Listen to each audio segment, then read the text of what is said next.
Now watch this drive.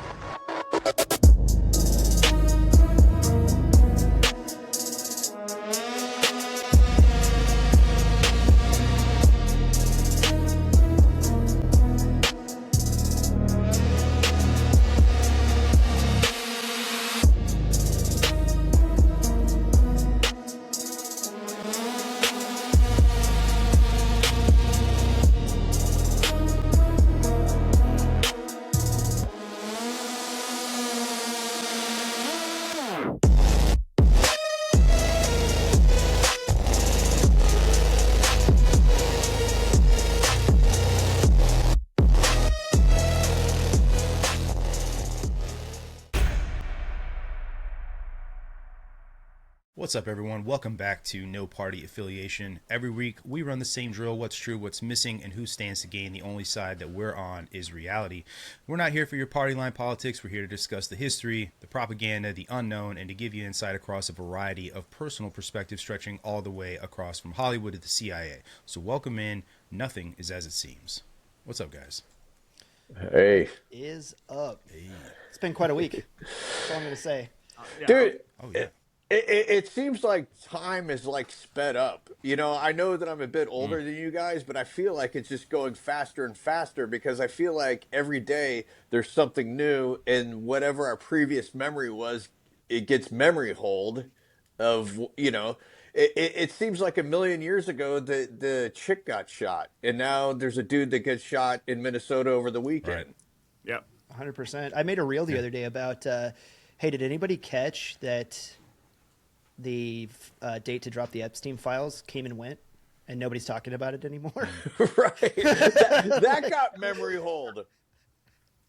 Well, you know what it is, man? I think so many people are chronically online that anytime something big like this happens, it is a paradigm shift. And when things like that happen and people conflate their real lives with what happens online, they do. Shit just goes right in the back of their head. So you have the internet and then the 24/7 news cycle, and it is a constant paradigm shift every time. That's why they say like millennials have what's it called? Disaster fatigue or whatever, because it's constantly happening. It's like 9/11, boom, you know, the housing crisis, boom, GWAT, you know, all this other stuff. It's just, what's it? Crisis fatigue. That's what it is. So it's a real paradigm shift because the algorithm just shows you everything everybody's freaking out about. So that's all what your face is in front of all the time. Yeah.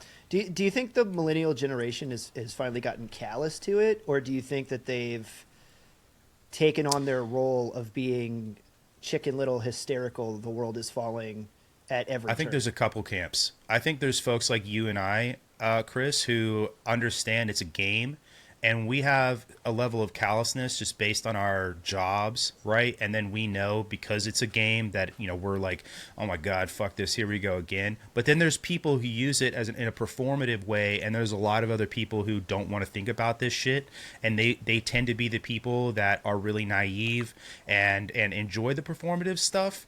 And so I think there's two camps. I think that there's people who use it to their advantage, and they truly just can't handle that anything goes on outside of going to get Chick-fil-A every day. And then there's folks like, you know, us who are just like, yep, there it is. There's another fucking bump in the line, as it were. So, Well, you and I went over there, right? And Drew too. It's like GWAT touched us. So at a Sure. certain point, it's like your narrative crossed over it, and then you realize like what the bullshit was, what the real truth on the ground was, like where the propaganda got it wrong. But I think like most of these, or I guess our generational people, have been through this entire cycle, like you said, since kind of like 9/11, really. And none of this has ever physically touched their lives. So in a way, Right. even though they're like crisis fatigued, it's still crisis fatigued from a thing that's on your phone 24/7, and it's never had a thing to do with you. yeah. So it's all, Well, it all feels kind of fake. Yeah, It's like a video game. It feels totally fake. You know, as a casual observer of what's going on in social media, you see these videos, and then you see the captions that are written for the videos, And it's like the one that I saw that really, jumped out at me was somebody was texting about ICE using chemical irritants. And it's like it's pepper spray. It's tear gas. We all know Right. what it is, but now Yeah. it's Right. a chemical irritant, like something that has never been invented for that's being unleashed on on the protesters. That's what they do, Right. bro. That's what they do with weather and climate change. They just change the name. Now it's this kind of rain or It's this sarin kind gas now.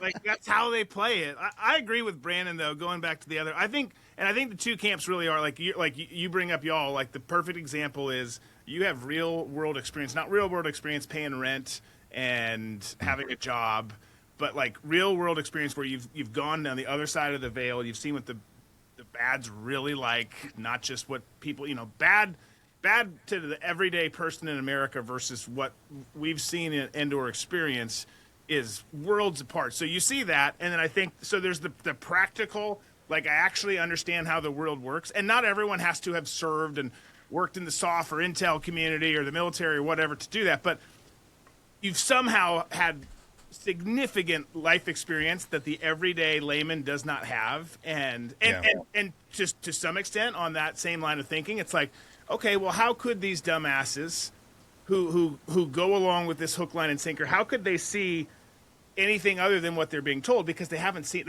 anything, they haven't lived anything, they haven't done anything. But I think that's the distinction. Yeah. That's the experience you brought up reminds me real fast that Chris does have to disclaim himself so his experience doesn't get him in trouble. But I have some thoughts on what you said, Drew, because I think you're onto something. All right, Cuck Chair engaged. What is up? And any and all opinions that you hear here on this channel belong completely and totally to the person that is saying them. They do not represent the United States Army, the Department of War, or any other entity within the United States government. You're all covered now. You can say whatever you Word. want. Yeah, I totally agree with you, Drew. We have permission. I agree with you, Drew. I see. I'll use this most recent example as a way to talk about this. There have been a lot of videos of people who are like, fuck ICE or fuck Trump, all this stuff, right? And they're making this very important distinction about how it's moral right versus moral wrong. And I don't believe that in this regard with this case. And I think that one of the reasons why people view it as moral right versus moral wrong is because they don't want to acknowledge that there are accountability pieces that belong to everyone involved in these situations, right? They don't want to have to acknowledge that Alex Pretti has some personal accountability for what happened, because he does, right? They don't want to have to acknowledge that the agents have to deal with going through these situations constantly, and then they're back out there over and over and over and over again. As somebody who's been a police officer, this is just the reality of the situation. You could go from a child molestation case to a domestic to a traffic accident to, you're supposed to operate at that level at all times. And so I think that's what it is. It's an abandonment of this like mechanism in our society for personal maintenance that's gone away. And so when people view these situations, they just view them in this total binary, like, this is wrong. It's like, yeah, somebody died. You're right. That sucks. I can acknowledge that. But what you're not talking about is the accountability piece, probably because you're not carrying that in your personal life. Just my opinion on that. No, I think you're right. I think, yeah, I mean, again, there's a total lack of perspective because of a lack of experience, which leads to emotions play in, yes, but not to the level that they do in our society now. Like it's all emotion for them, and not the other. But I think you're right. I think you're right across the board, and that's just how this plays out. It seems like quote. Sorry, I was just going to say, it seems like there's a lot of FOMO going on with the people who are out there protesting because they never were in harm's way. They never had, they never seemed to have any kind of challenges in their life. So it's kind of like this sort of Don Quixote thing going on where they're looking for these windmills that don't the windmill. exist. They just keep, one event after another. It's like, oh, I got to get myself amped up at this because this is the crisis that I've been waiting for to be a part of the change, because they haven't done anything. And when your life is that devoid of actually meeting a challenge and conquering that challenge, then of course your natural instinct is going to want to go out and find that challenge. Well, and that offends them so much. Like, it breaks their little hearts to hear like you haven't done anything, you don't have any life experience, because they think they do. And again, the kicker is until you actually do, you don't. And until you actually do, you don't know what it looks like or feels like to have that experience. So it's my favorite thing to cut deep with them and just let them know that they've done nothing, because it's so offensive to them. But it's like, but you have, and you need to realize that you've done nothing, and then you need to course correct, and you need to go do something, whatever that might be. Not basement and pizza pockets. Yeah, sorry. There's an old quote. I can't remember who to attribute it to, but it says, "Opinion without an opinion without experience quickly becomes arrogance." And that is pretty definitive of a lot of what we're seeing here. And that's an epidemic you're talking about, Drew, of a whole entire culture and a group of people who don't have experience and don't want to. That's why these people are so open to the concept of socialism and this idea that things can be provided for you. And they tend to live outside of the reality that the provision is based off of work and experience and all these other things. It's like, that's why I actually was thinking about this earlier, because I have some friends who work in the professional music industry, and of course all of their opinions are that this is total murder, this is an execution, like all of this stuff. And it's like, I look at this and I see you guys providing, like, music is important, it's culture, I totally agree with that concept, but what are you truly providing inside of a society that holds it up? Like, I agree, culture is an important thing. It does hold up society, but not in the way somebody who's out providing security, not in the way somebody who's out providing construction work, all of these other things, like, going out and putting yourself in harm's way. So it's that whole Jack Nicholson line from A Few Good Men. It's like, you operate and live under the blanket. You live inside the reality that we create for you every day, and all you've done truly is criticize. That's what I see. Criticize, criticize, criticize. So... Well, perspective is supremely important to what you guys are talking about, and the truth matters the absolute most when it's inconvenient, right? And like, our founding fathers understood this when they put when they put these ideas down on paper, because the idea is that humans are fallible and we're all like bendable to these situations of high stress and high emotion, and the longing to be in a camp or a tribe and to be accepted, and this like falling into us versus them. I mean, that is the like human nature, right? So at a certain point, I understand why people do it.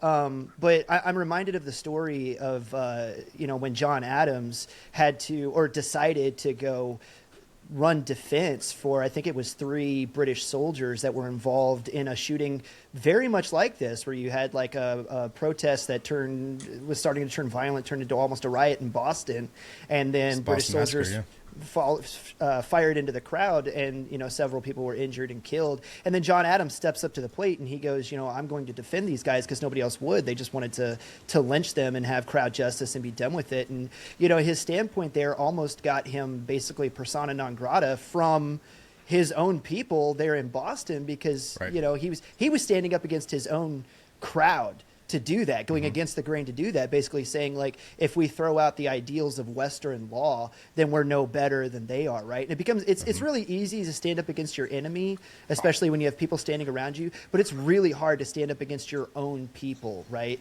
And kind of another sub point to this is patriotism, Christianity. Like, these are things that people like to kind of wear the jersey of a lot of times because they want to feel like they're part of a group or like a part of a tribe, right? But then when it comes down to doing the hard thing of standing up against the tyranny of the majority, right? Like, we may be in the right about this, but we believe in constitutional republicanism so that the tyranny of the majority doesn't get forced on other people. Like, it is the most important thing to stand up for truth when it's inconvenient. And this was one of those situations where it's like, I don't think this was a good one. Like, the optics of it were terrible from the off. A round goes off. CBP, which is a really important point. A lot of people keep saying ICE because it's become the rhetoric, but this was actually CBP. Different mission set, different federal agency, which might have contributed to this. Maybe they don't have the different leadership, different training that they possess. This was their faux pas, as it were, right? But round goes off, these guys scatter, security rounds get dumped. Like the optics of it are absolutely terrible, but we've got to be able to hold the line, right? And we're going to say a bunch of shit today that pisses everybody off on both sides, and I'm here for it. But we've got to be able to hold the line and call balls and strikes, even when your own side hates it. And by the way, Brandon, there was one group in here that might be getting some unwanted accountability that you didn't mention, and that might be Sig Sauer. Just throwing that one out there. Dude. I know some guys who work there pretty high up. And it's like, oh man, you're having a shitty week. Dude, you know they're watching that and they're like just hoping somebody don't catch that on camera. And today has been that day. Today has been that day for sure. Well, Chris, you bring up a good point. When I look at that shooting, there's an old term that I first heard when I was doing cops back in the day, and it's called awful but lawful. And I think that's an example of what we saw over the weekend. It's awful, but in the end, it's going to be lawful. Well, I think it's an important distinction to draw, too, that just because something is legal doesn't make it morally ethical.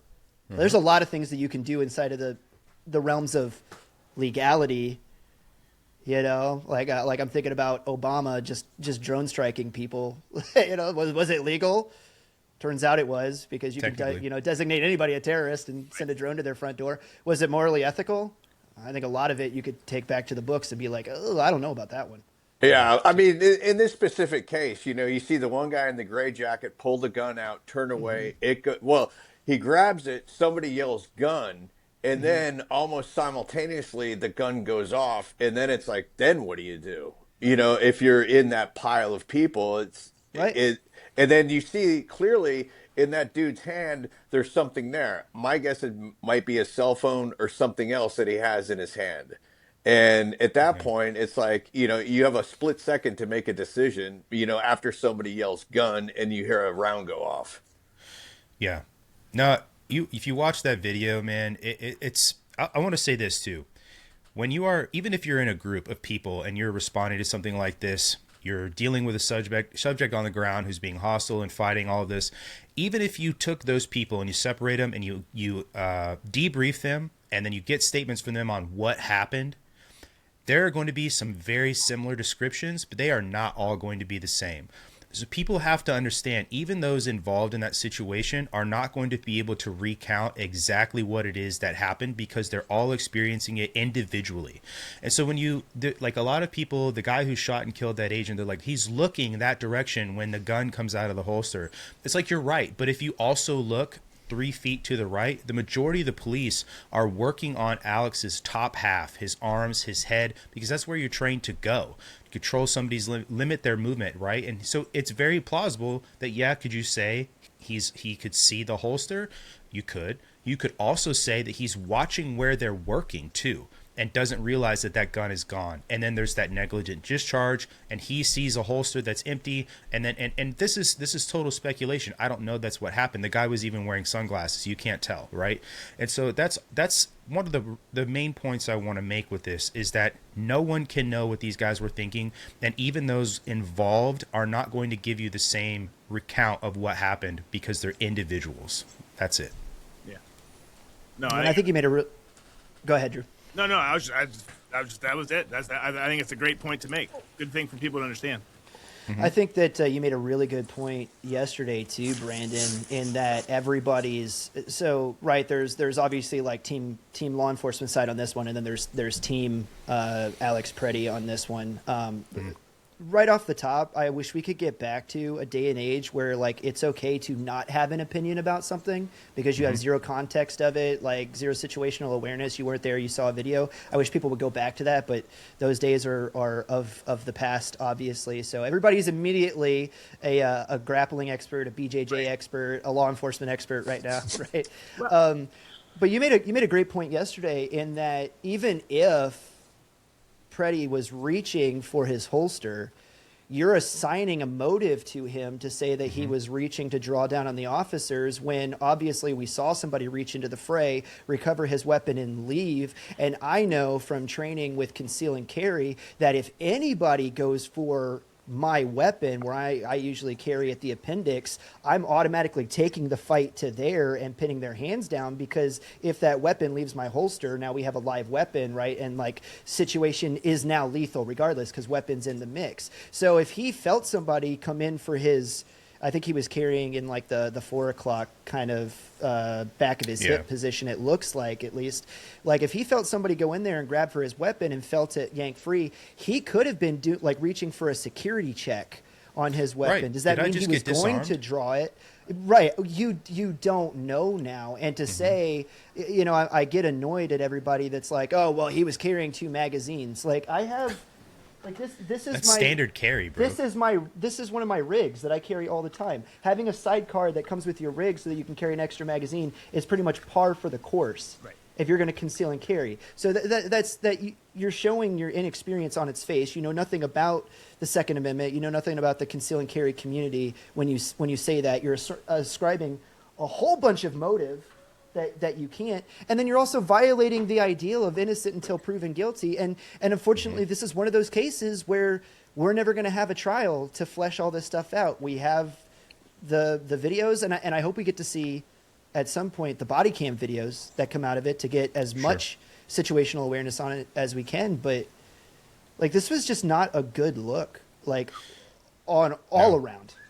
Right. And you bring up, like, everyone's got an opinion now. Everyone's all of a sudden an expert, even though, as we talked about earlier in the show, most people talking, certainly on the other side, but even on our side too, haven't done shit. So, like, just sit this one down. Here's a coloring book. Let the experts talk about it. But, like, it's a complicated situation, so not that many people should have really great opinions on it, and you certainly shouldn't listen to not that many. But the thing that still drives me the most insane, and you can feel in it, it could be some dude getting shot in Minneapolis, it could be the chick getting shot, it could be anything surrounding national security, politics, geopolitics, etc. Beyond them having an opinion, it's just the way that people have gotten where they have to take this side or that side, and there's no independent thinking and no in between, no, like, what do we do? What Trump said, we're on the side of law enforcement. We're on his side. Right. Like, there's no in between. It's like, you guys are so freaking dumb. Like, if that's where you land after careful thought, and I would say if you land on one of the extremes, you probably didn't do any of that careful thinking. But that's the thing that gets me so mad. It's like, everyone is so loud right now about this. Like, why did you come to that conclusion? Explain it. Yeah. They can't. It's like, okay, so you did it because Papa MAGA said you had to do this, or Papa, you know, whatever we're saying, Smurf, someone else on the left, like Obama said to think this. Like, you're a dumbass. Like, think for yourself. Like, these people don't care about you. Like, make your own determinations and decisions. Talk to experts. Don't listen to there's so many, we've done so many different things in conservative media with networks. And man, Tom knows exactly who I'm talking about. Like, I think the people on our side, the conservative side of the aisle, I'm not registered with either of them, but like, I identify more as the conservative, which sounds gay. But I think our side, like, some of the stuff they say and do is so equally dumb as the other side. It's like, man, I hate you just as much as I hate them. Why I'm not a Republican anymore, because I don't want to be associated with you dumbasses. All right, and you hear him saying, oh, why is somebody bringing a gun to a protest? And it's like, dude, come on. You know, you're the same, you know, to a person who is like, yo, it's my right to carry. Yeah. Kyle Rittenhouse. To me, that's a non-starter. That's not even part of the argument. To me, the biggest, the seeing the whole field from my perspective, and I think there's a lot of people like me that sort of see the same field, is both sides are pushing toward what the puppeteers really want. The puppeteers really want to centralize law enforcement. They want a federal police. They want to have, you know, the Insurrection Act. They want martial law. They want to clamp down on people's rights. And both sides are feeding into this. And it's like, God, and I see all these posts, Insurrection Act now. I'm like, no. Let's pump the brakes on this a little bit, you know, Swifty. Let's relax a little bit, because none of us want martial law. We don't want the insurgency act. We don't want any of that. It sounds good. It might relieve a lot of pressure and emotionally how you're feeling, but in the long run, it's not worth it. Yeah. Yeah. A lot of people don't even have any. Sorry, Brandon. A lot of people don't even have any. I guess like context, right, of what a federalized police force would look like. But this is what obviously. The higher level government wants, because if the police is ultimately accountable to them, then you can cram down whatever an administration wants to do. And that is, something that whether you're a Republican or a Democrat, you obviously want to enact like whatever your administration's domestic policies are, right? But to the person on the ground in a local community, you're not thinking this through, right? You want federalized law enforcement that doesn't know you from Adam, doesn't know your local customs, like your local culture, isn't accountable to you whatsoever. It's like you're in Minneapolis and you want somebody that's coming in from New York or God forbid California on the other side. It isn't able to enact violence, like violate your rights because they have a badge that says they can do so, destroy your community because they don't care what the fallout from enacting federal policy is, and then get redeployed elsewhere and just leave behind them a wake of that's what you want. Like, think about it, right? Localized law enforcement, that's your sheriff, that's your police chief. At least they're accountable to you, right? To the voter, you get a say in who gets that job, and then much more say in how, police action is dictated in your local jurisdiction, whatever that is. Federal law enforcement, you don't get any of that, right? And this is actually one of the places where I think right now oh boy, follow me. Right now, I think the left is making a good point in so much as they're being effective with it to their base in saying that ICE is being tyrannical and so on and so forth. Right? I don't agree with them. I'm saying they're making a good point because it's being effective with their base. You can tell it's being effective.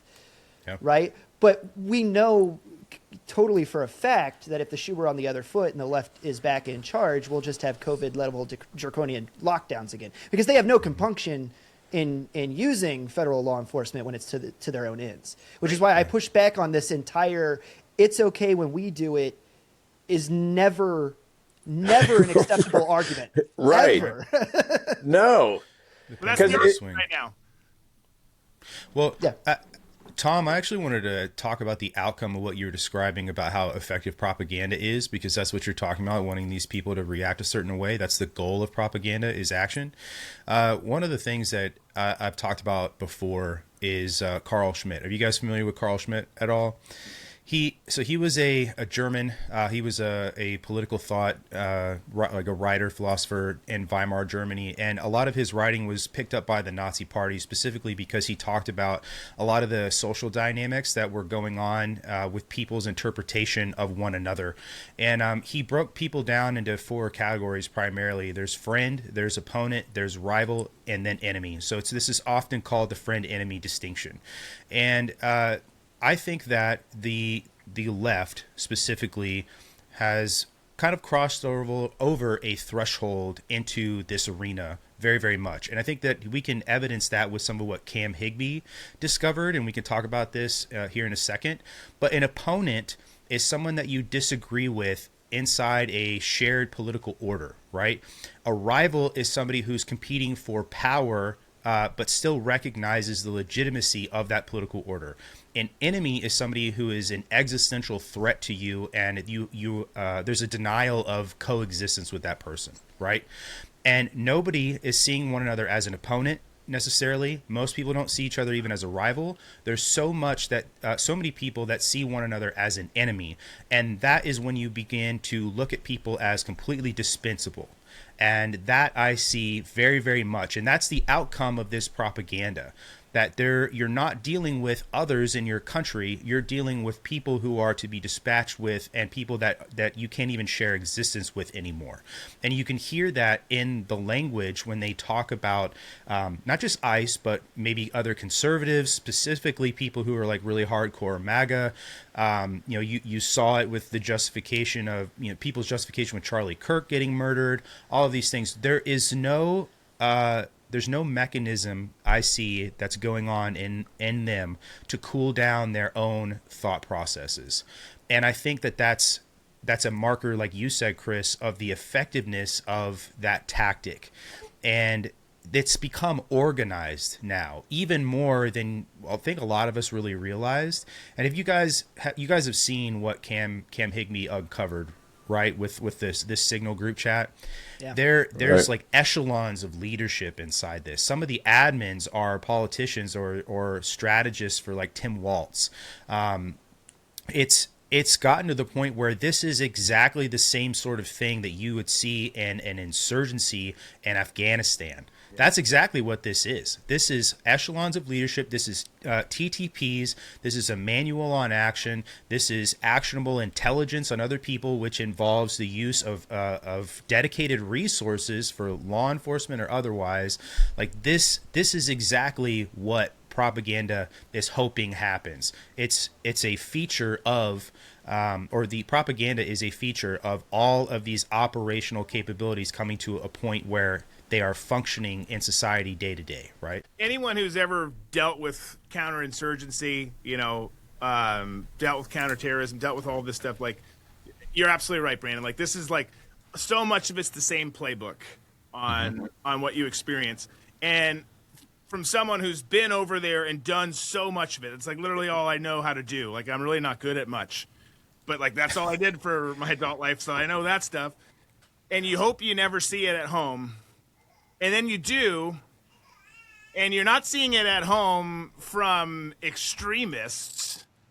There are, and to be clear, there's IRGC, cells here. There's extremist cells from radicalized, radical terror groups. All that's here too. Right. But you're seeing this at this level of organization from fellow Americans who hate everyone in this chat, in this room, including you guys in the audience.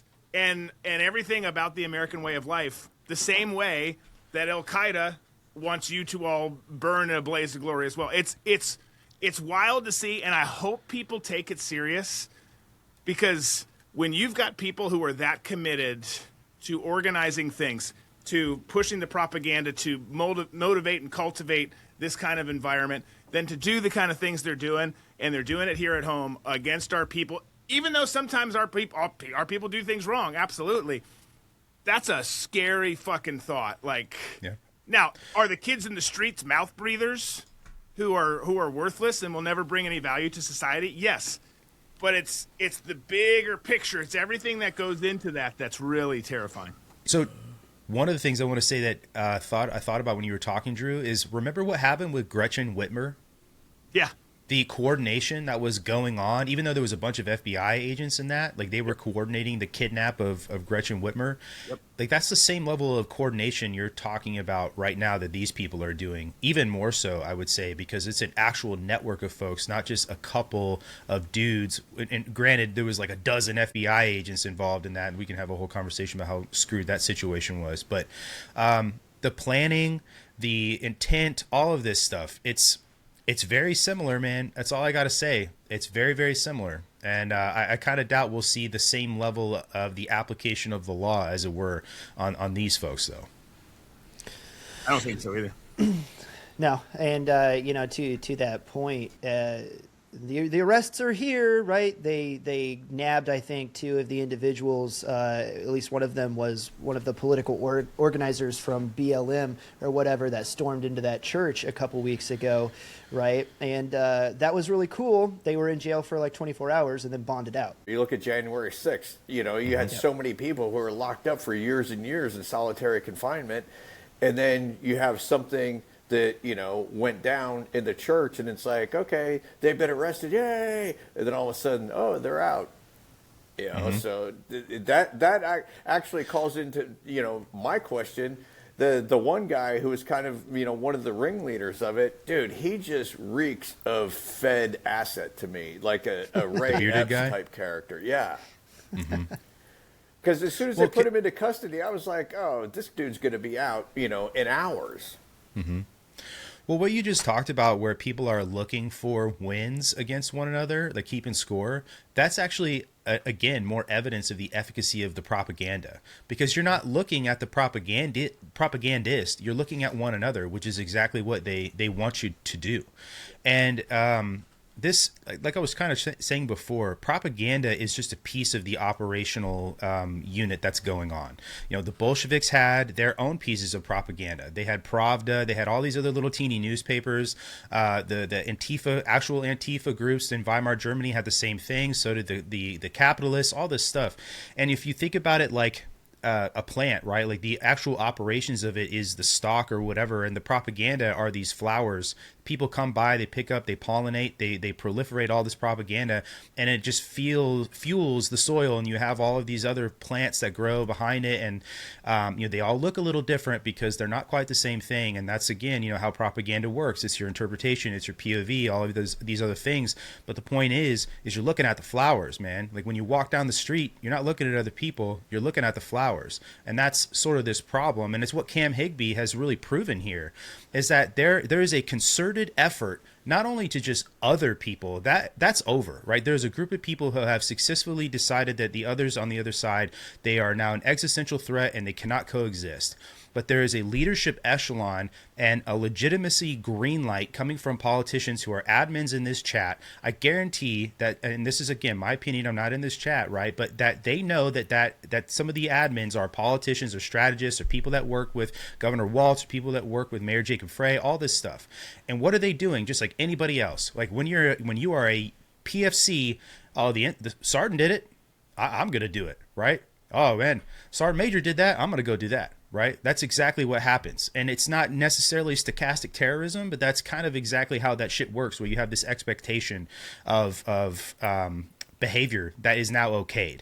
And I think that's one of the craziest things. I would even say, too, that what Cam Higby showed is a greater thing, or has a greater impact on the paradigm that we all were unaware that others were living in than what Nick Shirley discovered, to be honest with you.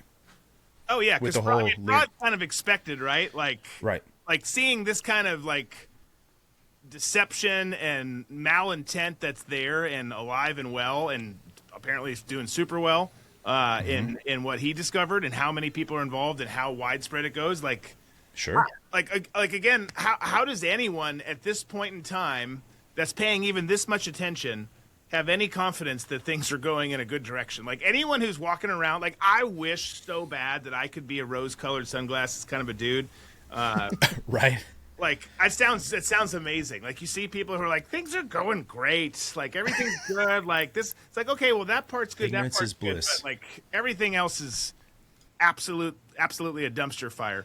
I honestly, at this point, I know that not everyone, you know, a lot of people still listen to Legacy and watch Legacy media, so they don't get all of this. Like, they don't highlight all of the nitty-gritty details and expose how bad everything really is.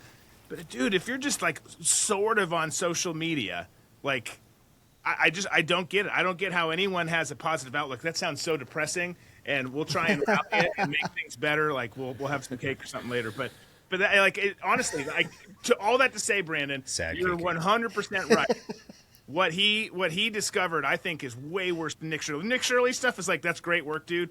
Good job. Doesn't surprise me in the least. This right here, though, terrifying.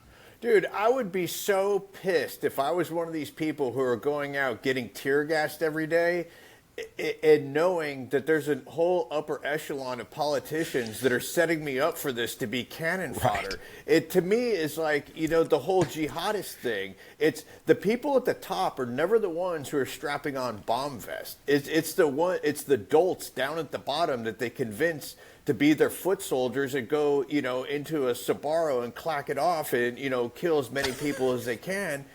That's what we're seeing here. You know, not to the level of clacking off a bomb vest, but being the foot soldiers to take the beatings, to take the gas, and in some instances, taking the bullets. I'd be like, you know, this is the side that I'm on, the side that I really think that, you know, what they're saying, you know, I believe that this is actually, you know, the Fourth Reich is happening, and I want to be in there for this fight, and I truly believe this. But then all of a sudden, this comes to light, and it's like, oh, I see what's going on. You motherfuckers are using me. And what you're hoping is that I die, so when I'm dead, you can hold me up as some sort of martyr. It reminds me of COVID. Yes. When you had all these governors put in all these COVID positive elderly people back into nursing homes so they could inflate the body count. This is, I feel like this is escalating into an inflation of body count for the left. Well said. Well, first of all, one of the dirty secrets that, and ask anybody that ever spent any time over in the GWAT of who the jihadis would actually use the GWATis. That's funny. Jihadis versus jihadis, Whoopsies. dude. I like it. But who the jihadis would actually use to strap on their S vests, and they'll tell you, like, you're looking at a lot of people that were mentally handicapped. You're looking at a lot of people that were sexually, mentally abused, and to the point of being Stockholmed into doing this type of stuff. It's like a well-known secret for anybody that was there. But you go watch any TV show now, like SEAL Team or any movies or whatever, they'll never show you that dark side of things, right? Because for some reason we're stuck painting our enemies in some type of noble light that we ourselves can somehow then palate, I guess, which is a very interesting thing to me. Like, God forbid that we piss off radical jihadis by showing them for what they really are. But Well, are they going to hate us? yeah, exactly. Right. I never figured that out. But I'm really glad, Brandon, for the point that you were making about the propaganda. And Tom, you were hitting on it too, and you're absolutely right. The entire point of the propaganda is to instigate and set up situations like this in order to foment and stoke tensions, so that these situations have the what's the word I'm looking for, like the atmosphere, and then we're throwing all these actors in together so that things like this happen, so we can capitalize on it from a narrative standpoint, regardless of like what side of the aisle you're on. Like, the propaganda machine is belt fed on both sides, trying to like spin the narrative. But what a lot of people don't understand too is that on the ground, like this activism, there's an entire business model that surrounds activism on the ground. Like, absolutely none of this is organic and doesn't just pop off by happenstance, right? And it's like, to kind of draw a through line for most people to understand, let's take kind of, George Soros, because it's a well-known example, right? Giant political donor, donates lots of money to 501c3 and 501c4 organizations that are also receiving government grants, by the way. Go dig into that for just a little bit and understand. And you've got organizations like Move On, Indivisible, Avaz. You can go Google any single one of these and look at the benign political jargon that they have on their websites. But then these organizations then go on and funnel their money, all completely legitimate, by the way. So it goes back to the argument that we were having about things that are legal, but maybe not morally ethical. Funnel all their money completely legally, down to legal organizations on the side, like the ACLU, and there's all these different legal pathways that are set up. And these organizations are the one that are bailing rioters out of jail, that are setting up legal defense funds for them.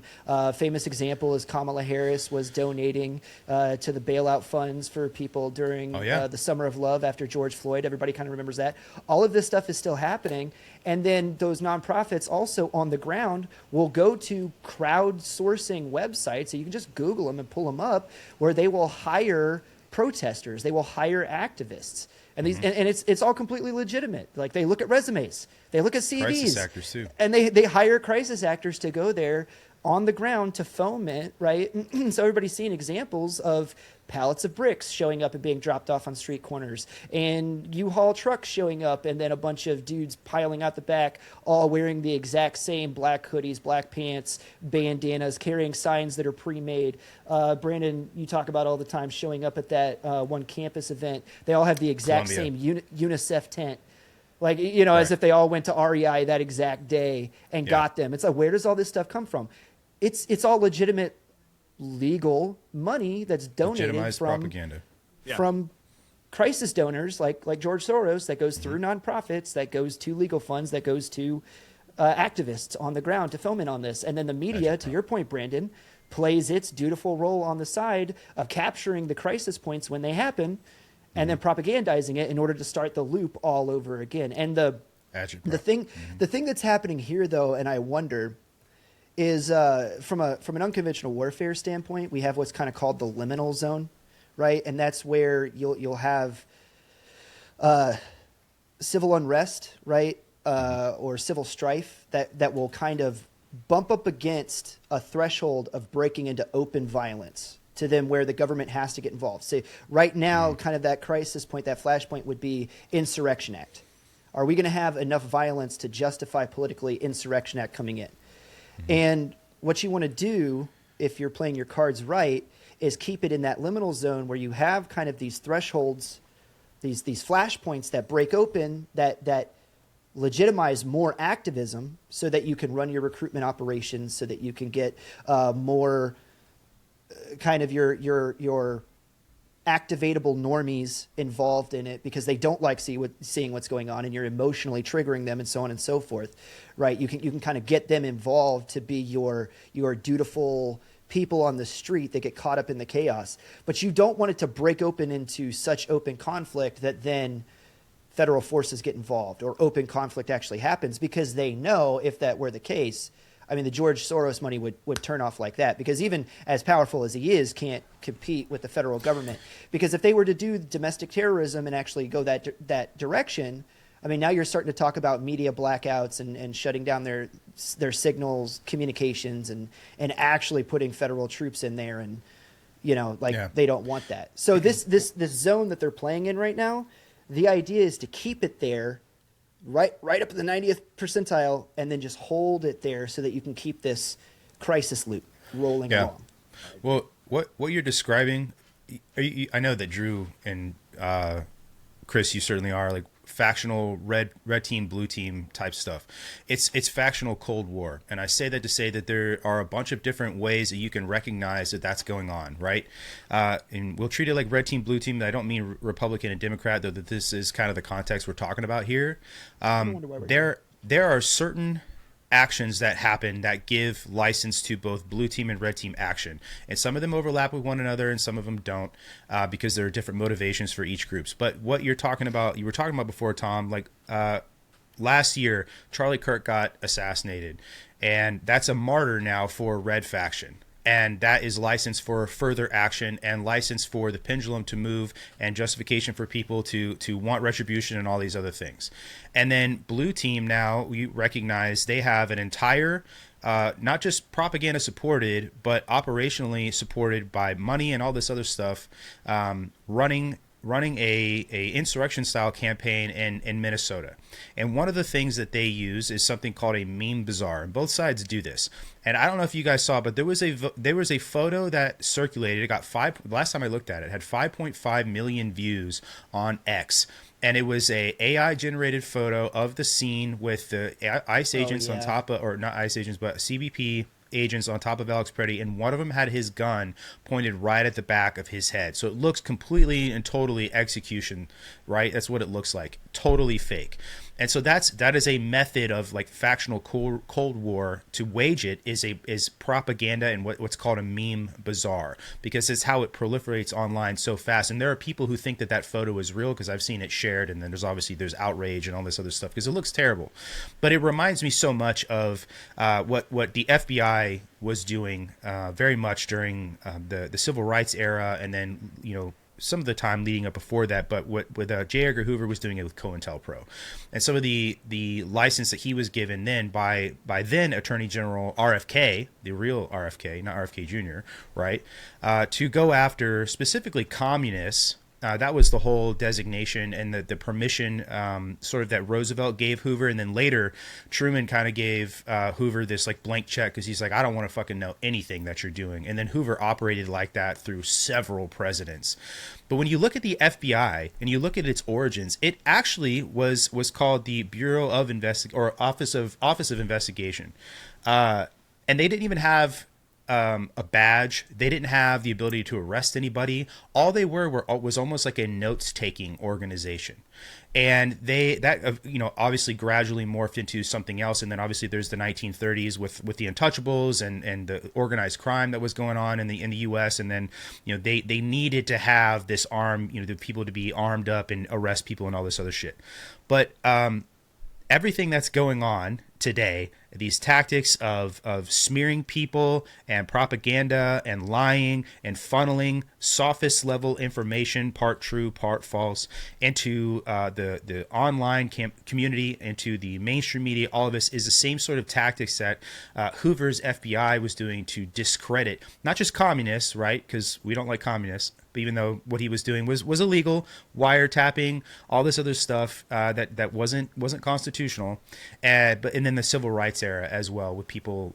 We could talk about Martin Luther King, but there was a lot of other people that had that happen to specifically. But it's a very COINTELPRO style tactic. It just goes to show you that human beings don't change much when they have a narrative they want to push and then a goal that they want to accomplish when they've decided that another group of people doesn't deserve the same protections that they have, right?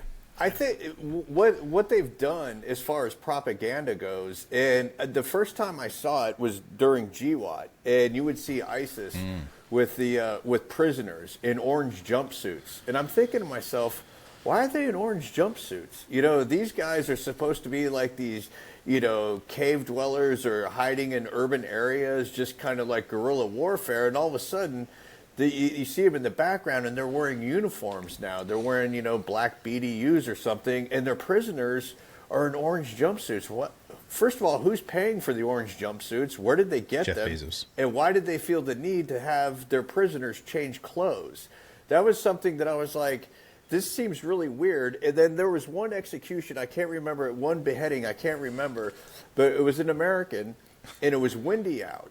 And he read a statement, and what I noticed when the wind blew, his mic was on the inside of his jumpsuit. So whoever mic'd him knew that there would be too much wind and decided to mic him on the inside to block the wind. So that's somebody who clearly knows how to mic somebody. So whenever I see, you know, since that point forward, whenever I see something looks too perfect for a visual representation of what you think a bad guy is, it's like, okay, this goes a lot deeper than just some, you know, fly-by-night sort of insurgency. This is a well-funded thing. Like, you know, you look at the Patriot Front, khaki pants, they all match. Dude, those guys. There's no way that you know, but that's to the left. Thing ever, yeah. Yeah, to the left, that's what they envision their bad guys being, you know, these preppy white dudes from suburbia who want to take over America and make it white and all this other kind of crap that, you know, that they're fed. Where conversely, you have, you know, the black bloc with, you know, all dressed in black with their keffiyehs or bandanas or whatever it is. So on the right, that's their bad guy. So I have to say, when it comes to wardrobes, the guys on the left, whoever's funding them, is doing it on the cheap and making, you know, the bad guys for the right, you know, seem like, okay, this is like, you know, seems more like grassroots. Even if they're trying to pull other people in, the left trying to pull other people into their side, it's like, okay, well, I don't have to invest that much money into a wardrobe. I can just wear all black and be a part of this team. Yeah. Good point. I do think that it's hilarious, though. It's always when the crisis reaches fever point that it's those pesky Bill of Rights that always gets in the way. Yeah. You know what I mean? And it's always the crisis that's used to justify. It's like, well, this would be a whole lot easier if that pesky Fourth Amendment didn't get in the way of me looking into your stuff to see what it is. You know what I mean? And like, I think that your example about COINTELPRO is like a really good one to unpack, because it's like, I think that it's far enough away now that we could work through it, and it's more maybe apolitical would be a good way to view it, because it's like, oh, this one's not going to touch you. But if they were doing it in the 60s, do you think they stopped? Right? And you talked about the organizational creep of the FBI. That's every organization the government's ever started ever. Like eventually, Housing and Human Services is going to have an armed section of it in order to. Well, to your point too, it fed into the proliferation of more behavior like that, right? The development of the CIA came out of the Office of Strategic Services, which came after the FBI, right? And so you had the first director, I think it's Bill Donovan was his name, saw just how much freedom J. Edgar Hoover had, and Donovan and Hoover were basically frenemies with one another. And he was like, well, fuck, if he's doing that, I'm doing this.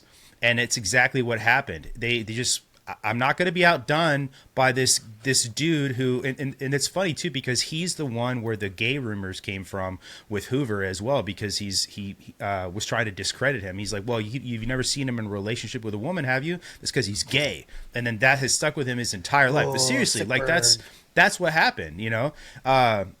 It continues because it makes other people want to do it because they see somebody else have something and they're like, oh man, well, I'm going to do that and I'm going to do it better. And I'm going to make it even more grandiose because now I have way more money than you to do it. Well, now I'm going to go fight in Congress and get more money and I'm going to do this shit, you know? And thank God somebody or a group of people in Media, Pennsylvania waited till the night that Muhammad Ali and Joe Frazier had one of the biggest boxing matches in world history. And the fun thing with that is when you look back at it, Muhammad Ali was famously anti-Vietnam War. Joe Frazier tended to be more pro-establishment, essentially, and saw like the concept of the draft and Muhammad Ali refusing to be drafted as this negative. And during the time, this was painted as this sort of fight against the anti-establishment and the establishment.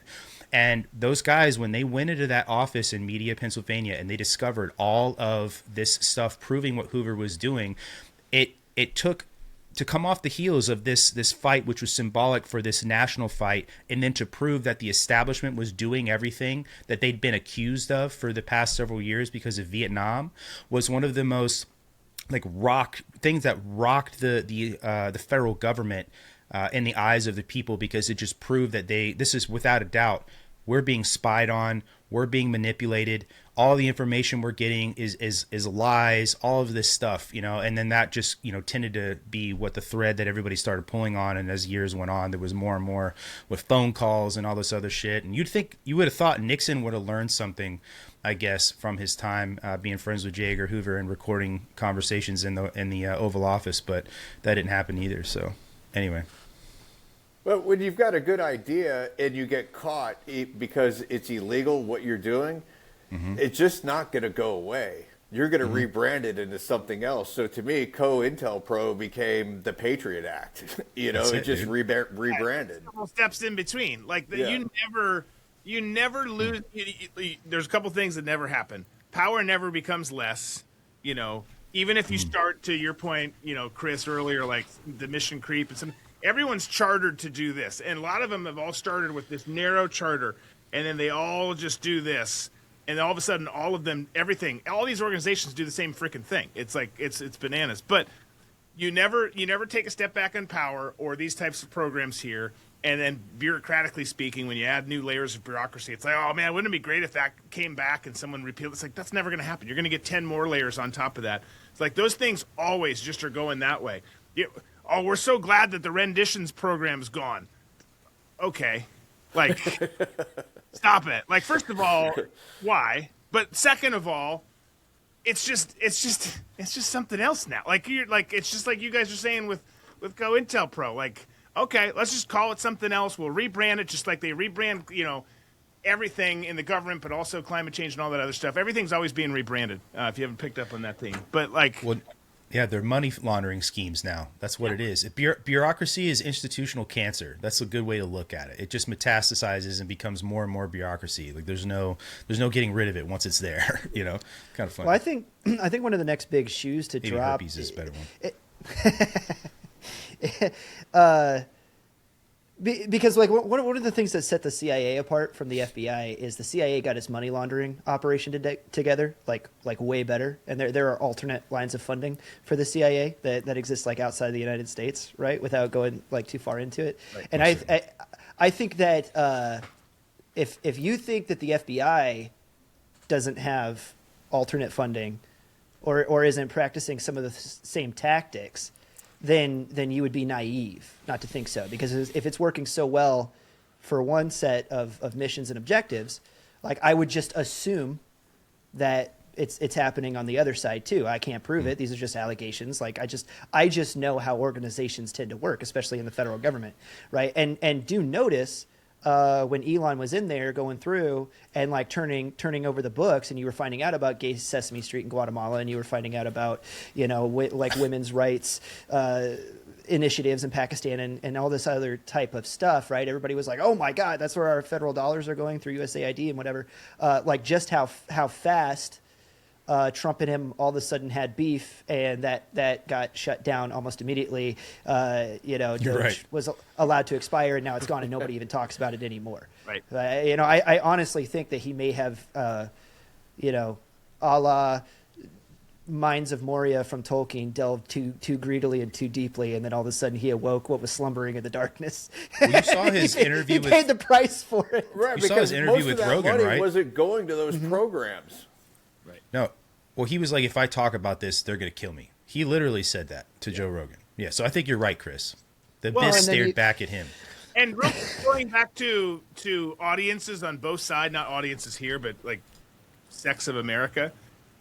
Like for everyone who's like so pumped about this, that, or the other, whatever the issue is, it could be. And there's some good stuff to be pumped about. To be clear, like there's some things that are happening for sure. Totally agree. But you can't, like, so many the ones that are like brainwashed, like give a pass. Like you were so pumped about Doge and all the cuts. Can you believe this shit? And then nothing happened. Just like the arrest, nothing happened. And they're like, yeah, but we're still killing it. And whatever the next excuse is, like, what? That's it, dude. Like, you don't want any accountability. You don't want any action. It drives me. It's freaking ridiculous. And you're absolutely right. That onion got peeled way down to its core, and it smelled like shit. And the only way for people not to die was just to move on and to give us some new things to talk about, which is what, of course, we've already addressed today, and that's what they're doing. They did the exact same thing. Yeah, with the like I was saying earlier, the date, right, with the Epstein Files Transparency Act. Was back in December. It came and went, and the same administration that's telling you how awesome its people is telling you how awesome the FBI is, and look at all of these statistics and look at what our people are able to do, are the same people that are also decrying the bureaucracy and saying we don't have the assets that are needed to go through all of these millions of pages of documents and turn it out. So now, which is it? Are we staffed with incredibly, truly amazing people that, you know, go and accomplish anything that we turn them loose on, or are we plagued by a bureaucracy deep state that can't move, you know, to save its own life? I mean, the answer is yes. Right. Right. Like there are some good people, obviously. Right. Is the bureaucracy entrenched? Obviously. Right. It's if you look at it objectively, you use whichever excuse that you need at the time to promote the narrative that you want put out there. Right, and with the Epstein files coming and going, what did we get? We got, you know, craziness going on in Minnesota to divert everybody's attention away from that. When the to me, it's a very simple solve. If you have, you know, Jesus Fernandez, who, you know, is wanted for, you know, murder, and he's booked into your jail in Minneapolis, you pick up the phone and, you know, you call ICE and say, hey, we've got Jesus Hernandez. Why don't you come get him? But what they decided to do was release all these guys out and have the federal government say, okay, go find them now.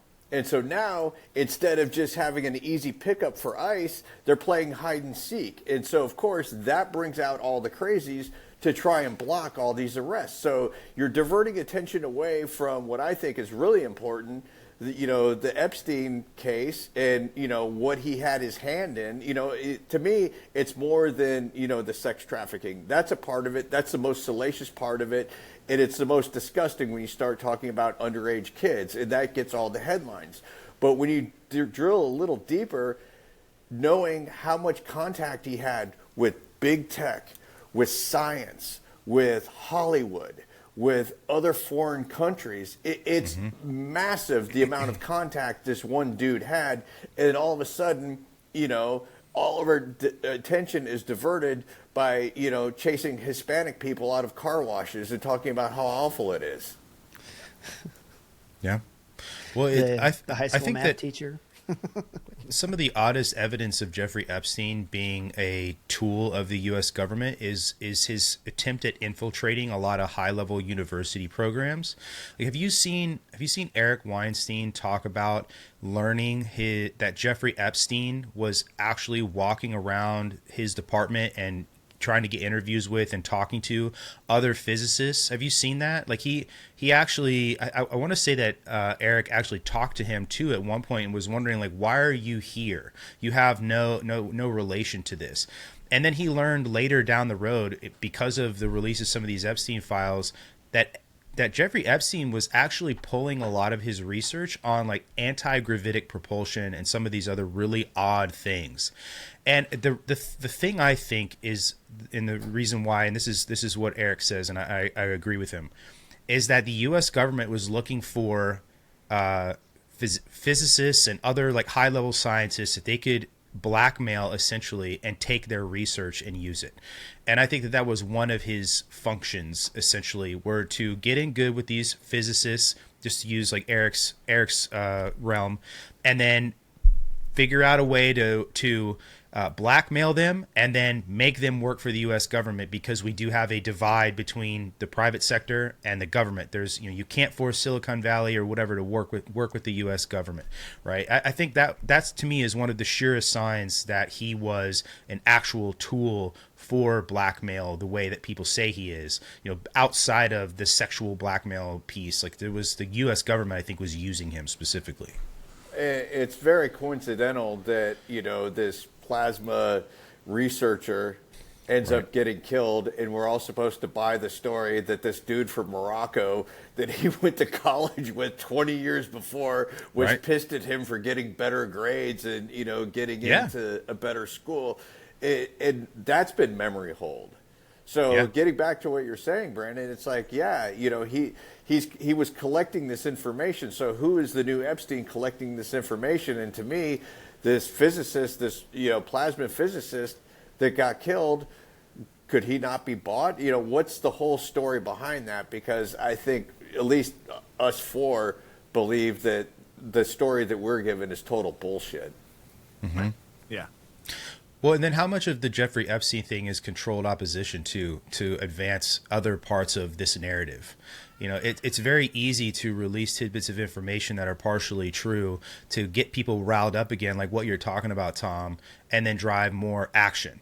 And then you get people angry at one another again, because instead of getting mad at the people who are arbitrating this stuff, it's like, well, I'm mad at Drew now because he supported Barack Obama, and now you're mad at me because I supported, whomever, Donald Trump, and like you're mad at the symbol, and now because you're mad at the symbol, you're mad at the person, and that's exactly sort of the goal that something like COINTELPRO was doing, was taking these ideologies like communism or the concept of civil rights or these other things, and they were assigning all of the meaning into one person and then attacking that person. So they were creating straw men essentially out of all of these different ideologies and beliefs, and even if that person wasn't representative of all those things, they become representative of that. And that's sort of one of the goals here of propaganda, and one of the things that Hoover's FBI learned really, really early on is that if you attribute one person, it's kind of like the joke about student debt, that if we just transfer everybody's student debt to one person and then kill them, everybody's good to go now.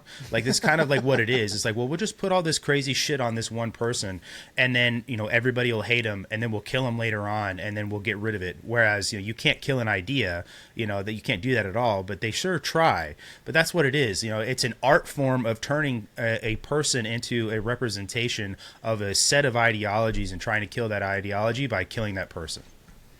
We just need one holy Giga Chad to take one for the team.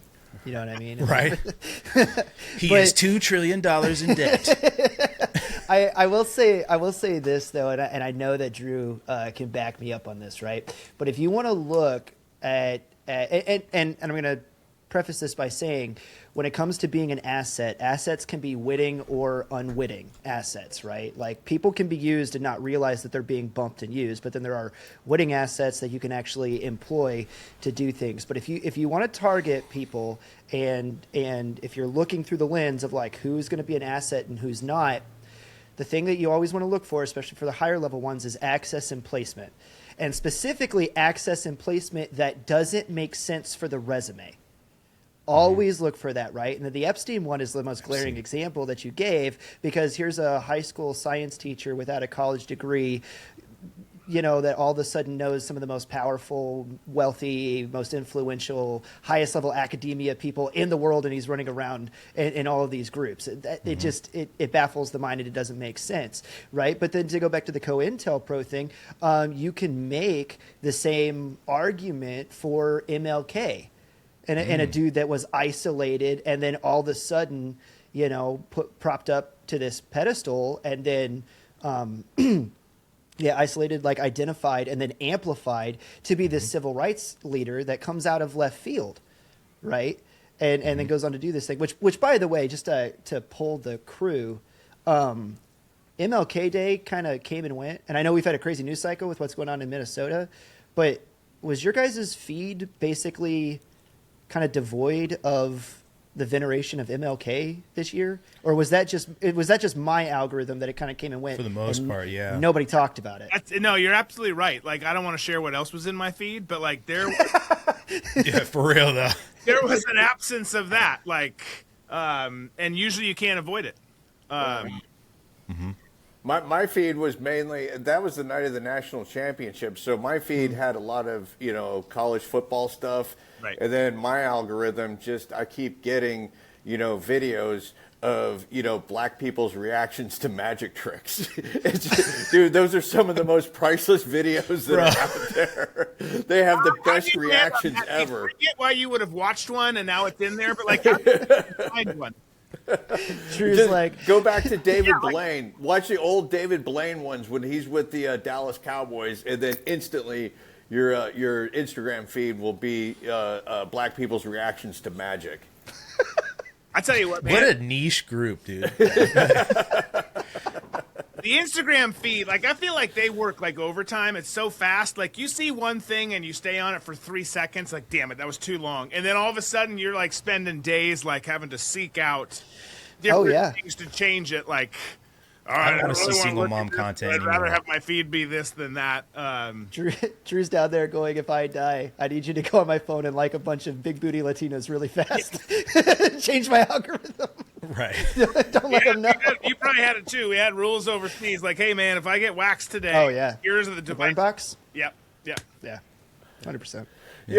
With the rebranding of COINTELPRO, I think about, back in like 2010, 2009, 11, in that time period when we had Occupy Wall Street, and then you also had like the Tea Party movement. And you had the Tea Party movement that was concentrated on waste in government. And then you had the Occupy movement that was, they were focused on big business and the government collaborating with big business. And then you felt like a sea change at Ferguson. Then it became, okay, now we're dividing everybody amongst race because the peasants are beginning to figure out what exactly is going on here. And so once you had the division with race, then you started getting into a lot of the gay stuff and a lot of the trans stuff. And those sort of social schisms seem to have been born out of those two movements kind of focusing in on the same thing at the same time. And so then you start seeing the social unrest to where we have today. So to me, that's just an extension of COINTELPRO using, it's not the same program, but it's, to me, using the same template. Yeah. It is. Well, think about Charles Manson. What was he on about, right? A race war.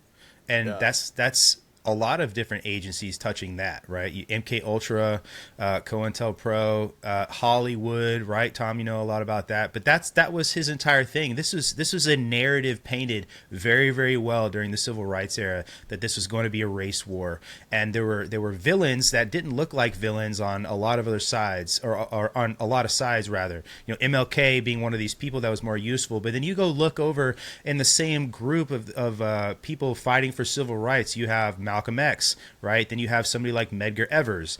Medgar Evers was shot and killed out in front of his own home. Somebody who was there, standing up against like the White Citizens Council, somebody who was making himself known on the news, somebody who was talking about taking black people and then not contributing to white businesses. And he got shot and killed by the KKK, but notably not willing to work with some of these bigger groups that were there for that civil rights message, wanted it to be more grassroots. That was his goal. And what was Malcolm X doing too? Some of these other organizations, right? So it's like, who's playing ball, who's not playing ball, and then where are these other offshoots coming from and going into to help proliferate this message? I think like Charles Manson is an example of one of these wild hairs that you can sort of funnel this idea into because he's so fringe. This concept seems crazy, but then it's like, well, yeah, that's crazy. The government would never do that. And then almost everything that's going on is talking about race war. It's like, well, there's a massive amount of cognitive dissonance going on to get you to think that that's not happening and that these two things aren't completely and totally parallel to one another. It's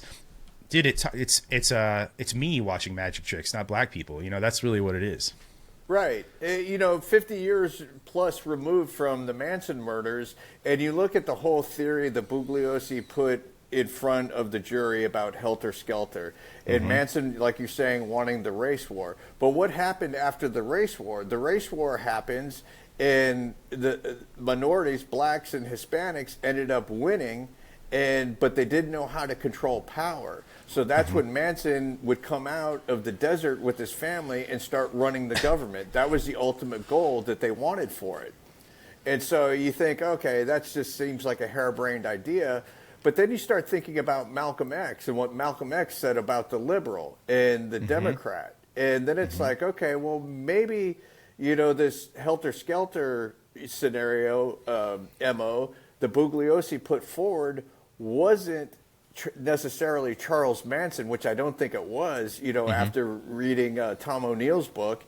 It seems like it was something concocted by somebody else and given to Bugliosi to put out there. And I kind of feel like we're at this point now where this whole sort of race war is being pushed on us. Before it was blacks against whites, in the wake of Ferguson, in the wake of Minneapolis. And now Joplin. we're seeing, illegal alien riots now. Right. And it's still to divide that schism between minorities and white people. So, it's just, it's kind of, to me, it's less of a conspiracy and more of pattern recognition. Yeah. Well, it always starts with the lionizing of a martyr too. Every single one of these things kicks off with a lionizing of a martyr, right? So obviously MLK assassinated, there you have that. And I do think it's funny too, by the way, how we were always raised to believe that MLK was the good guy, right? Glorious and exalted as he, venerated to the level of a saint. And Malcolm X was supposed to be the bad guy. And then you start digging into this and you open it up a little bit and you're like, hold the phone. Hold on. Time out. Time out. He didn't bite on that somehow. I was like, that's something. But like what you were saying earlier, Tom, is absolutely correct, because in like I remember in the 90s, right? What was it? The death of, what was that guy's name? Justin Shepard, I believe. Matthew Shepard, the gay kid? The gay guy? Yeah, in Texas. Matthew Shepard. And then it became, right, that there's that dividing line, and like we have our martyr, and then now it's like let's get the gay community, to get angry at the straight community, and here we go, we're gonna go down that rabbit hole. And then Ferguson, you called that one out, right? And like here we go again, and it always starts like the exact same way, and they're trying to do it right now in real time. I think the only thing that's holding them up, and this is kind of funny, is that the last two people that were shot was a white chick and a white dude. Right. And I think that's kind of holding them from cementing it and getting the martyr that they need to really get the juice that they need to crank this one up. It can and so also, easily I be think used God either has way. a say with the Minneapolis right now. If this is not a white dude, like it's not going to Minneapolis, but like we saw the split back in 2020, and we've seen it in Lancaster, we've seen it in Ferguson, we've seen it in all these places, like, and a lot of the same protesters who were at all of those places. Hopefully you've got miles and hotel points. But Like, it's the same friggin' thing. And if it's a black person, like if or anyone of any minority makeup, like this thing is so much worse. Yeah. 100%. Well, I'm just waiting for the likes of a Jasmine Crockett to come out and be like, oh, you see, they're killing white people now, right? Why aren't you guys mad about this? Trump supporters, they're killing you. Aren't you? Like, that just try to turn it into an identity politics talking point. That'll happen. Eventually, somebody's going to make that point, right? No one cared about the Arinya girl who got stabbed in North Carolina. You looked, that raised a whole bunch of questions about, like, I didn't even know that you could be a judge in that state without a Juris Doctor. Like, that's insane. I don't know how that's a thing, but that's the way this works, man. Is identity politics is one of the oldest ways of getting people mad at each other. You can give examples of it in Rome. You can give examples of it in Persia. All of these places.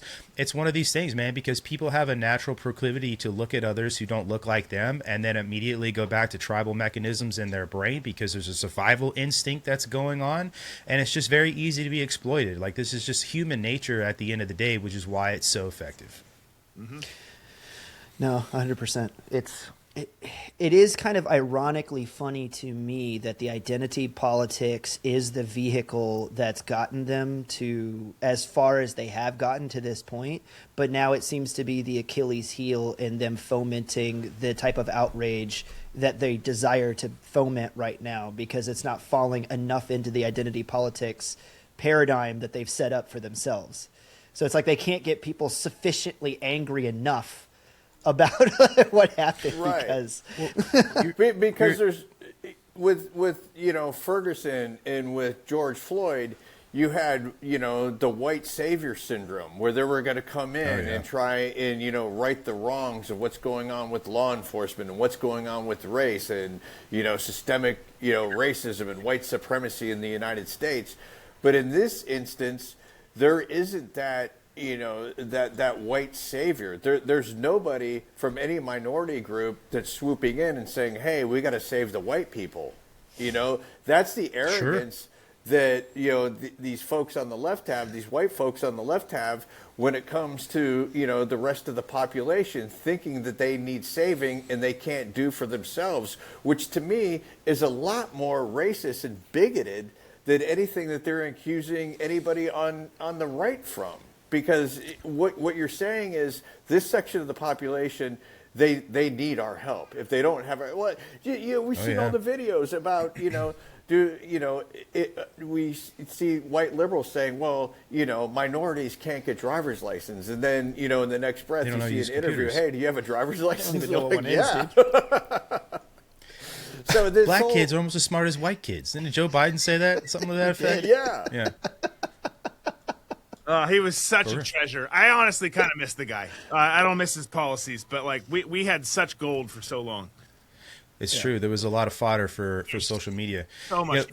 Tom and Chris, you guys are touching on something like everybody's familiar with the term like antagonism, right? Like you're antagonizing somebody, but like these have like actual definitions. There's another word that's lesser known. It's called agonism, which sounds like maybe something your toddler would say if you were trying to get him to say the word antagonism, but there's a difference. So, right, like agonism, it goes back to the whole concept of like opponent and rival and enemy.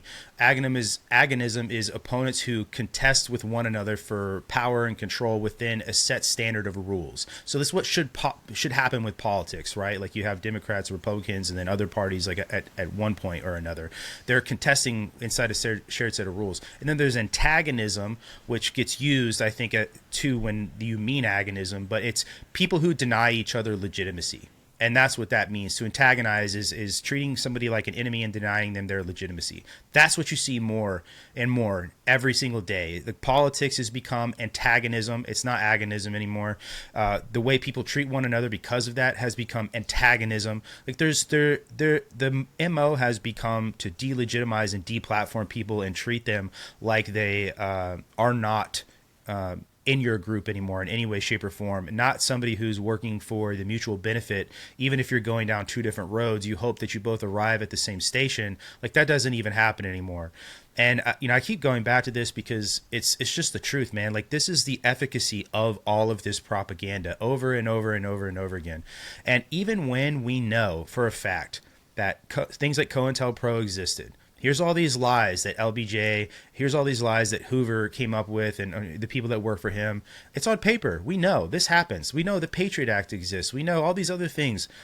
People still, they'll look at that and be like, oh man, that happened. I'm pissed about it. And I'm only mad because a Republican did that, or I'm only mad because a Democrat did that, rather than understanding that these people demonstrably just want you divided and getting mad about that, and then working together to do something about it and try and actually have like a revolution of ideas in a way.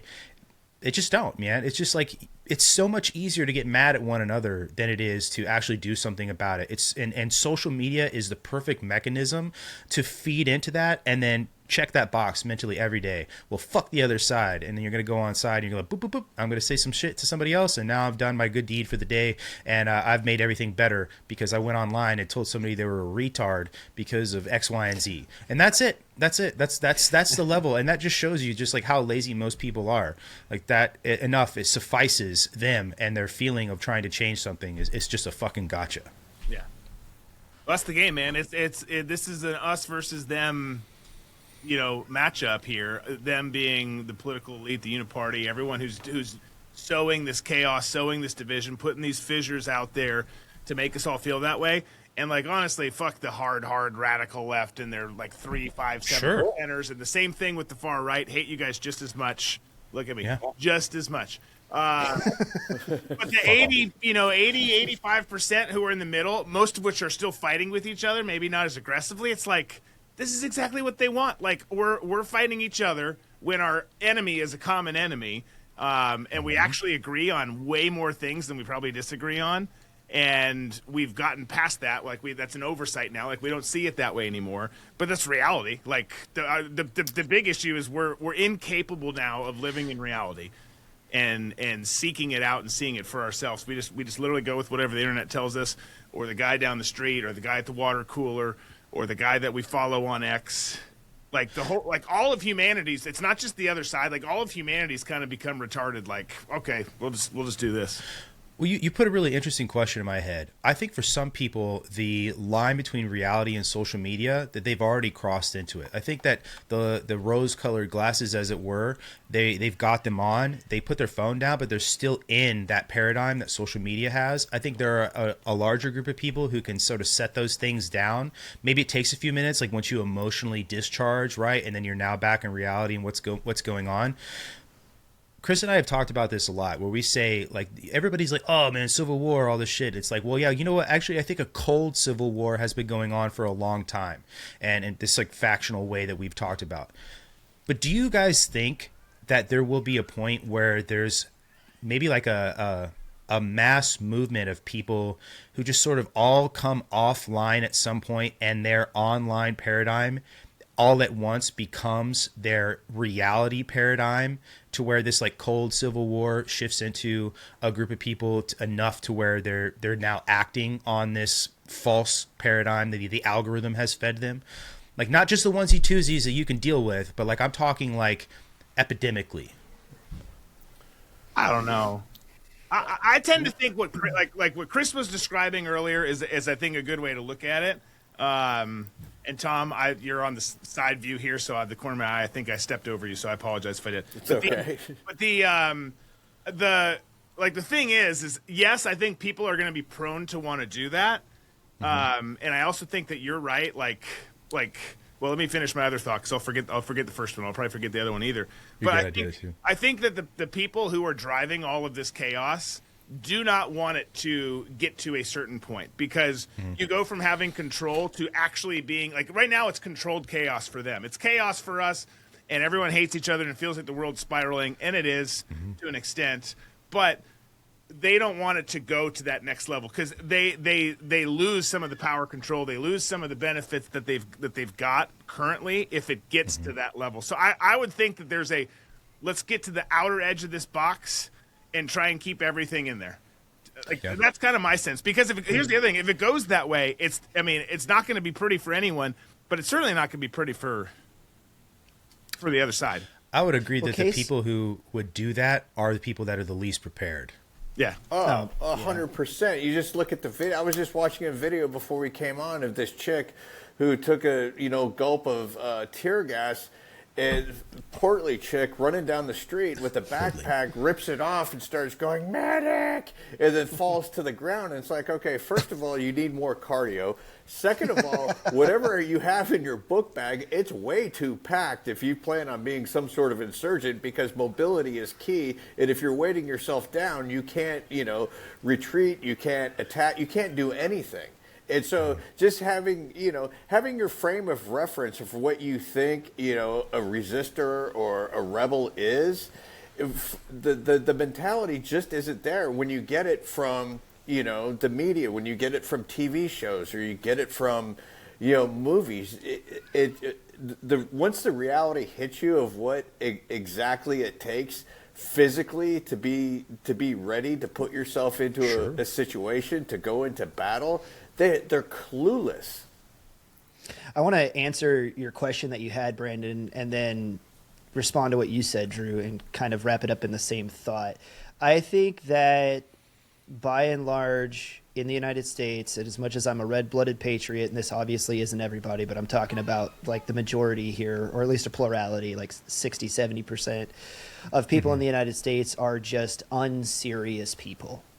Like, they are just unserious people. And totally agree. The whole idea of you're only ever 5 meals away from chaos, I think in the United States, you're probably looking at more like 2 or 3 meals away from chaos. If the power were to go out, and literally just the power were to go out and the internet were to turn off, the majority of people in the United States would be a loot drop, like instantly. And they're just not prepared, or have, to the point that you were making earlier, Drew, nothing because you've been nowhere and you've experienced nothing. You've never legitimately gone through anything that's hard. You've never even realistically been hungry and tired.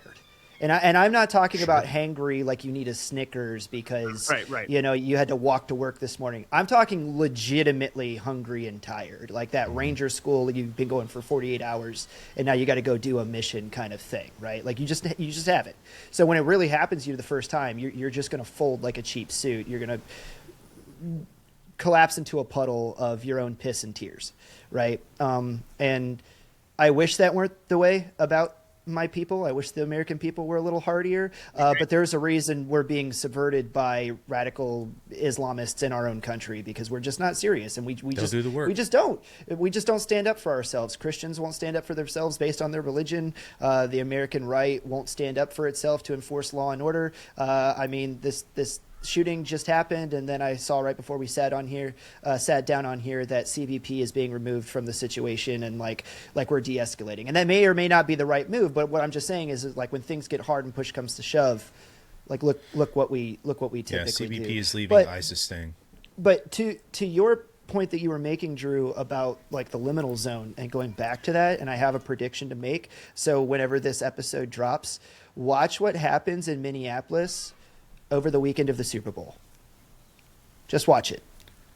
It'll go down. Everybody's going to go back inside. They're going to watch the Super Bowl. Bread and circuses will happen. It won't be that big of a deal. They'll get over their hangover on Monday, and then probably by like Tuesday, Wednesday, you'll see people kind of start going out to the street. We're just fundamentally unserious people. Yeah. Well, yeah, and the narrative is going to be hijacked. It's something else that the government is working on is going to drop, because after Super Bowl Sunday, that Monday, everyone else is going to be talking about how much they hated Bad Bunny wearing dresses at the halftime show, how they didn't like what B.J. Armstrong said while Green Day was doing their set, what he says about, Trump. That's what's going to be the narrative, and that's when you have to look at D.C. and say, okay, what are you motherfuckers trying to get away with now that everybody else's attention has been diverted? Yeah. Sure. And if you don't think that they don't plan their media cycles out into the future around events like this, then you're hilariously naive. Yeah. What is Congress going to talk about on Friday? That they can't look at the events and the calendar and go, okay, here's our block that we're really mad about what's happening in Minneapolis. And well, let's rewind it just a little bit.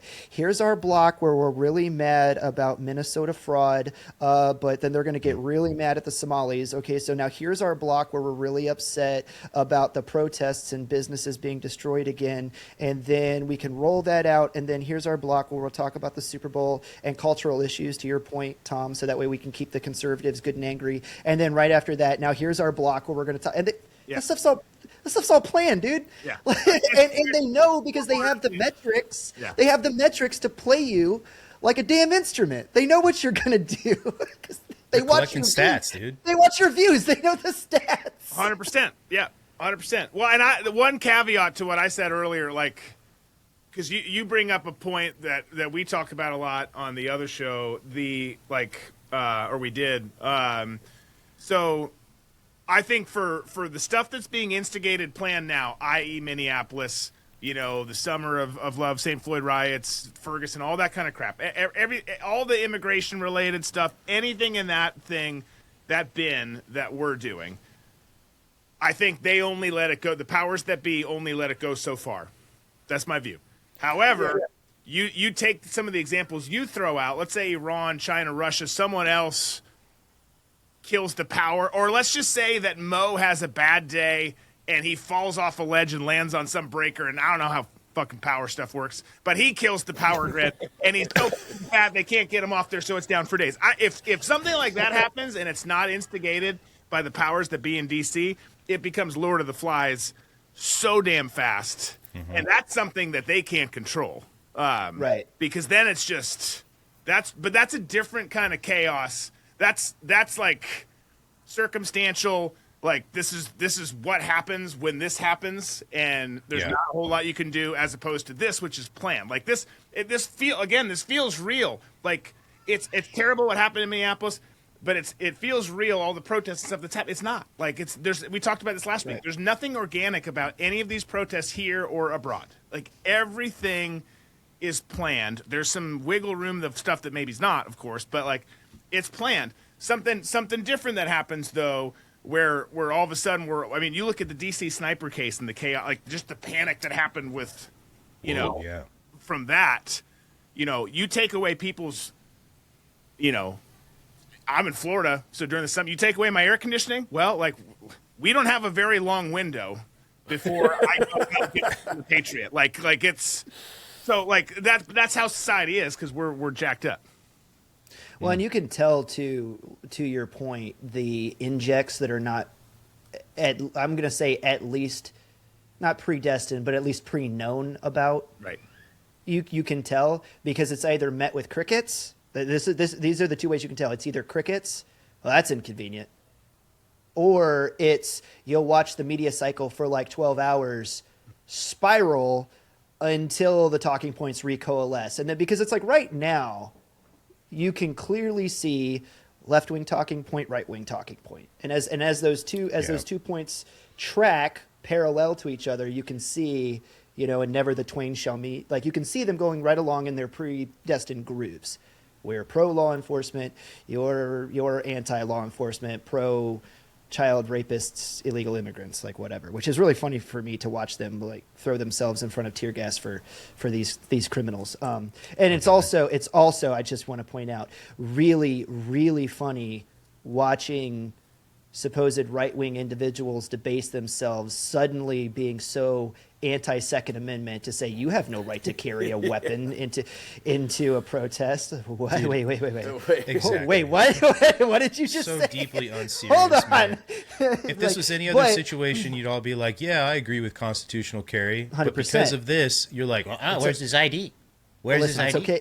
It's okay when we do it. Don't you understand? But when you watch those unprepared for injects happen, and then all of a sudden those talking points will spiral for a second, and some of them will actually start to cross before those two tracks groove out again. Yeah. That's where you go, oh, they didn't know about that one coming. Right. That one was a... Yeah. Yep. Right. Well, to what Brandon was saying about this being a cold civil war as opposed to a hot civil war, I agree with Drew that I don't see it going that way because there's no sort of Jefferson Davis who's going to come out and say this place sucks, we want out, and they're not going to put their name on it. They're not going to break the kayfabe. They're going to keep the kayfabe going. Nobody wants to be. And Drew, you're going to like this metaphor. Nobody is going to be Scott Hall, Triple H, and Kevin Nash, and I forgot the other one. When they did the when they did the holding their arms up, when they were done with WWF and went to WCW. Yeah. Nobody's gonna break it like that, because then all of a sudden you become the leader of the insurgency, and not Agreed. one politician on the left is going to be the one who's got a banner over their head saying, "Hey, I'm the new Jefferson Davis." Well, it's so much harder to do anything like that now, right? Like this is not 1860 either. This country is far more established. There is a lot more interconnectedness than there ever was before. It's like you would have to like almost create a compound and then by right of conquest expand that compound into enough territory to be reasonably defended, and then have enough people move like that. I don't know. I just don't see. There's so many more mechanisms at play that you couldn't even do anything like that anymore. And I agree with you. Like nobody's going to Jefferson Davis themselves at all. Like the most you're going to get is ardent political opposition, and that's about it. Well, you get what we're seeing now. You get quiet Exactly. war, like you're talking about, cold civil war. Cold Civil War. You're getting quiet balkanization. People are just like, deuces, I'm out of here. I'm not living in this state or that state. I'm going to Florida or Texas if I'm conservative. Naturally happening. Yeah, like you're going to these places. I'm going to Oklahoma. I'm going to South Dakota. Or you're a liberal in Florida. You're like, these people are crazy. Yes, we are. Get your ass out of here. There's plenty of crazy states for you. You can go kill babies and do all sorts of stuff in other states. Go do it there. But like that's happening, and I think that's just kind of how it keeps going. Is like, all right, for the people on the ground, I agree with you 100%. If you widen your paradigm out and take a look at it from the wealthy kind of elite class versus the tiny little poors that are going to pick up and go live with people that they can agree with and share their social values and customs and like all of that, the idea of the anarchist on the ground can preach all day long about how they want to burn the system down and see capitalism come to an end and preach anarcho chaos and all that jazz. But realistically, if you're a person of power and you see the elite class, like this is the toy. Like the point of this isn't to see the toy destroyed. I want it. I don't care what all the little pores do underneath, but I want the system to be in place when this is all over. I just want to be in charge of it. So whatever I have to do to get you out of here. I mean, case in point, right, to make this tangible example is the Taiwan problem for China. China wants Taiwan. China could militarily, like they have missile systems on the far eastern side of the country that completely have Taiwan bracketed, and they could wipe everything off the face of the island in the span of a morning if they wanted to. But then they would have the problem of all the infrastructure on the island is gone, to include the semiconductor factories and everything that they actually want. right. So then you've cut your nose off to spite your face. I want Taiwan, but I want Taiwan still Taiwaning when I get it. This is the same problem for them. I want the United States and the levers of power and all of the wealth that the United States has and all the systems that it has and all of these powers that operate up under the bureaucracy. I just want it for me. Yeah. Can we just take a time out? Because you bring up Taiwan. This has nothing to do with anything we're talking about. I knew you were going to. As soon as you brought it up, I knew you were going to talk about this. I've done. Everyone here has done their own crazy shit. Like I've done some crazy shit. I've chosen to do crazy shit. I consider myself an unwell person, generally speaking. That thing, I've never been so stressed in my life watching that dude climb the side of that building. Like, my heart hurts right now thinking of it. I had to get up and walk away a couple times. Like, apparently I'm a total pussy now. 101 floors, bro. But I can't watch him do that. Like, did you guys watch that? I did, I yeah. haven't seen it 101 yet. I'll have to floors go is find it. insane, dude. 101 floors, yeah. Like, he went back the whole time. Like, He free climbed the whole He fucking free climbed thing, a dude. building? Yes. Yeah. I'll have to Dude, go find watching this. him get up onto the actual roof, because it's like this.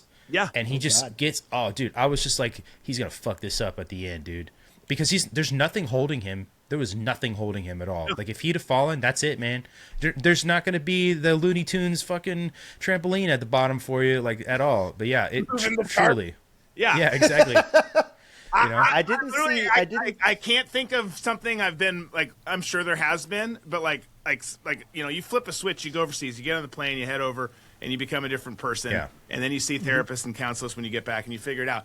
But like, I'm watching that. I'm like, I don't think I've been this uncomfortable.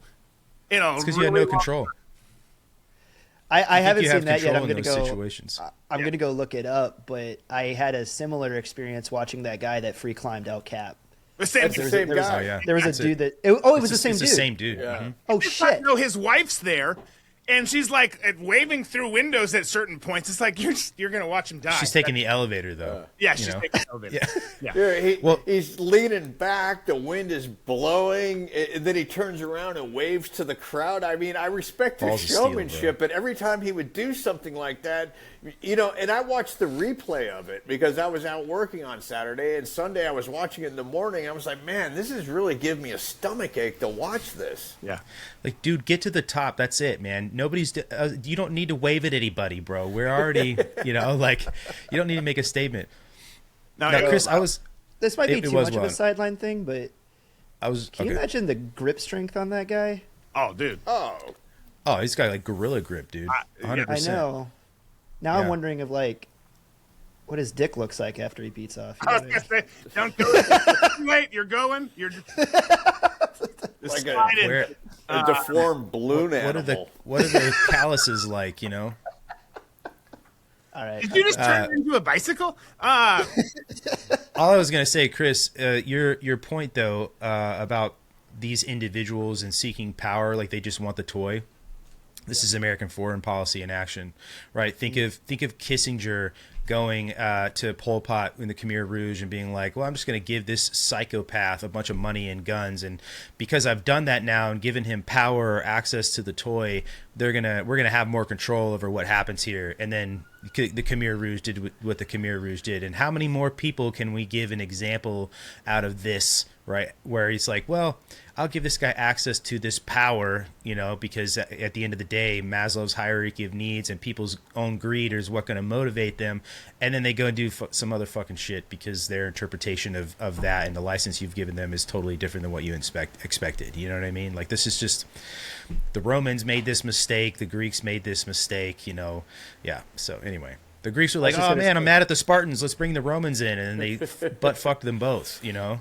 I was just going to say, I think what you the just described Athenians. is the rule. Mm-hmm. of Exactly. history. That's what I'm Yeah, saying. Not, It's not like, the exception. Yeah. But crazy. then again, I believe that the Roman Empire never fell. It just rebranded into a church because it was a And a bank. moneymaker. Yeah. exactly. And a bank. Check out our episode on. You're right. Yeah.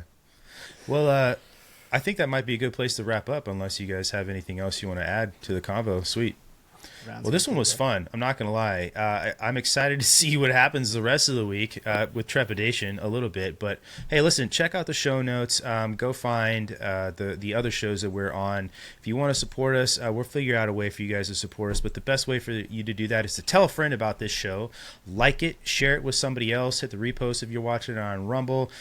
Give somebody the URL to watch it. Leave us a comment. Ask us a question about something in the show that you want to know. We'll get back with you, I promise. But as always, thank you guys so much for listening. Remember, nothing is as it seems, and we will catch you on the next episode.